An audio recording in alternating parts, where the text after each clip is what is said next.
Hello. In this clip from our Justia webinar, Build Your All-Star Team with Inclusive Interviewing, Amal Yassin will give you valuable tips and tools to avoid bias and incorporate inclusive interviewing during your recruiting process.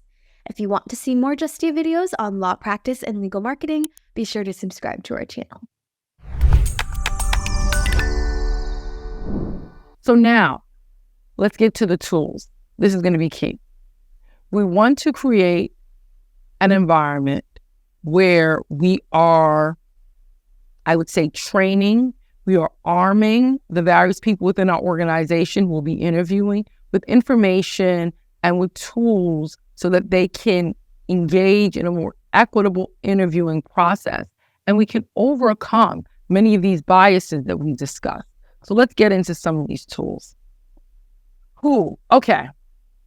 People, some of you are going to say, oh my goodness, Alma, you're being a little woo-hoo-hoo, woo-hoo-hoo. You're being a little, fluffy. I put mindfulness in a presentation at a firm recently, and I was told to take it out or to call it something else because it's seen as consultant speak. Okay, so I get it. Some people feel as if they need to see things that are concrete, black and white, and they want to kind of stay away from these things that are not as mainstream, so to speak. I'm not sure what the word is. But I would like to implore you, I would like to request that you actually give this a try and incorporate this within your organization. And that is mindfulness. This is one of the few methodologies that has been proven to reduce bias. What is mindfulness? Intentional awareness of the present moment, including thoughts, emotions, surroundings, body sensations, and other people's language without judgment. We're taking a moment to become mindful, to become more of an observer, rather than being reactive. And so this is really crucial and has life-saving impact. So in the criminal justice system and in law enforcement, for example, when you have more mindful police officers, you have fewer accidents that are based on bias to a certain extent. So they do studies where they tell police officers, if you see a suspect, they're playing like a video simulation. If you see a suspect with a gun or knife, shoot. If you see a suspect that does not have a gun, knife, or any other weapon, don't shoot. One of the most common mistakes, which you could have guessed, I'm sure, from your own knowledge of the news, is that officers, Black, white, Asian descent, Latin American descent, officers of all races had a tendency to shoot suspects in the video simulation of color, even when they did not have a gun or knife. They somehow misread or misviewed the simulator and thought there was a weapon when there was not.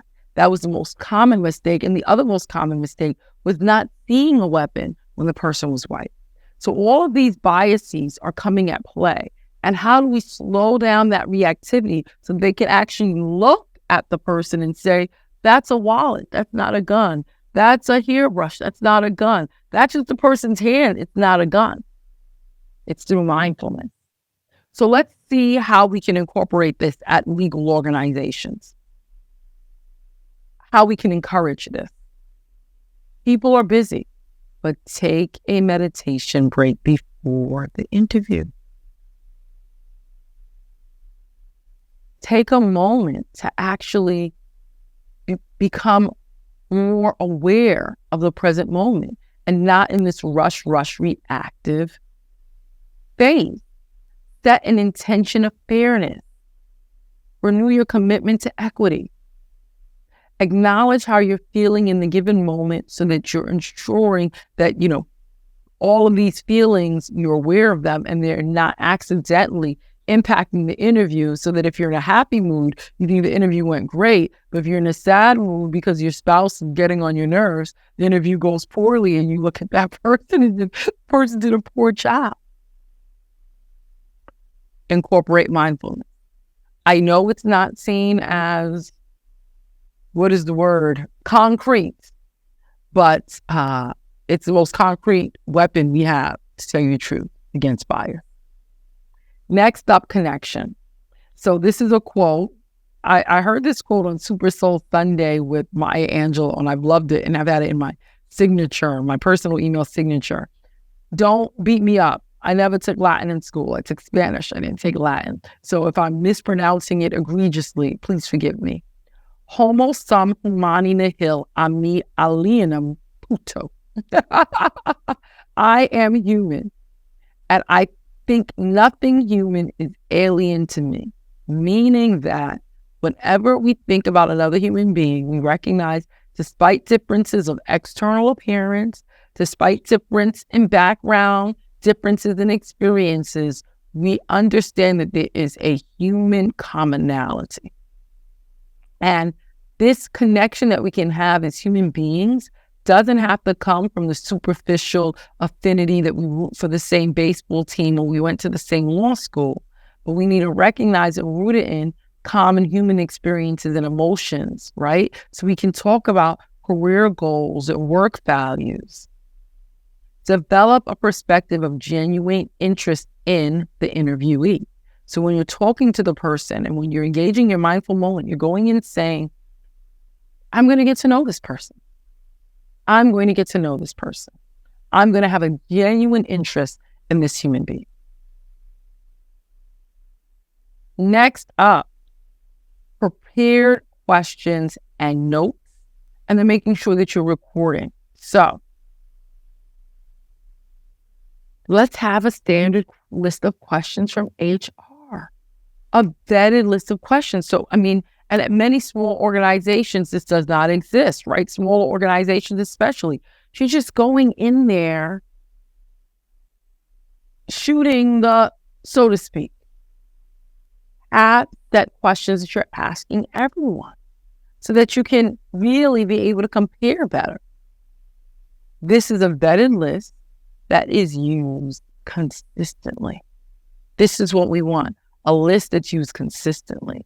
And your responses are recorded, or the entire interview is recorded if allowed. Of course, we never record without permission, so if allowed. And that there are rubrics for evaluating responses. A rubric saying, a level 1 answer has these characteristics. A level 2 has this. Level 3, level 4, level 5, etc. The idea is you are now training yourself to look at things more objectively. And I know as human beings, it's very hard to be objective. And that's good, right? To a certain extent, we have to use intuition. But we want to refine our intuition and refine our perspective and balance objectivity with true intuition and not bias.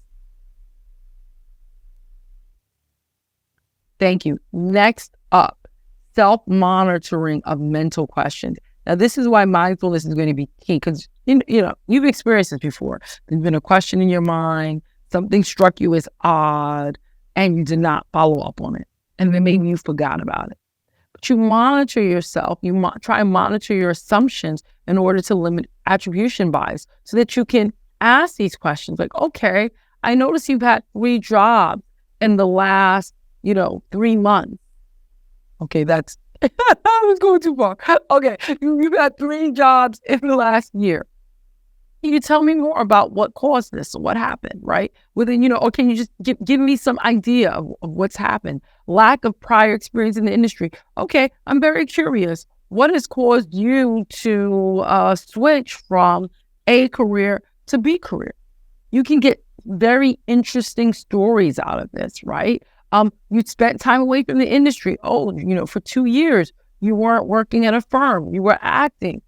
Just let me know more, right? And people, when you say generally a common question is walking people through their resumes, let them, elaborate. So you're not assuming. Maybe the person's grandfather's dying wish was to see the person act in a play. And so the person took 2 years off and was doing, I'm making things up, but we never know the reasons unless we ask. We do not know unless we ask. Self-monitoring of mental questions, right? Those things that you know are going to probably, impact you, that are going to have you attributing a certain decision or a certain fact about the candidate in a negative way. Ask. Next up, opportunity for advocacy.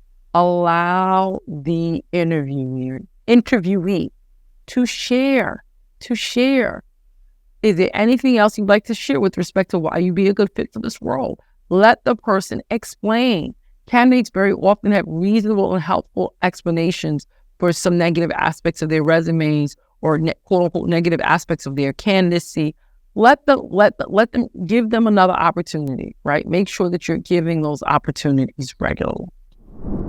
Thanks for watching. We hope you enjoyed this video, and if you did enjoy it, please hit the like button and subscribe to our channel for more law practice and legal marketing videos. See you in our next clip.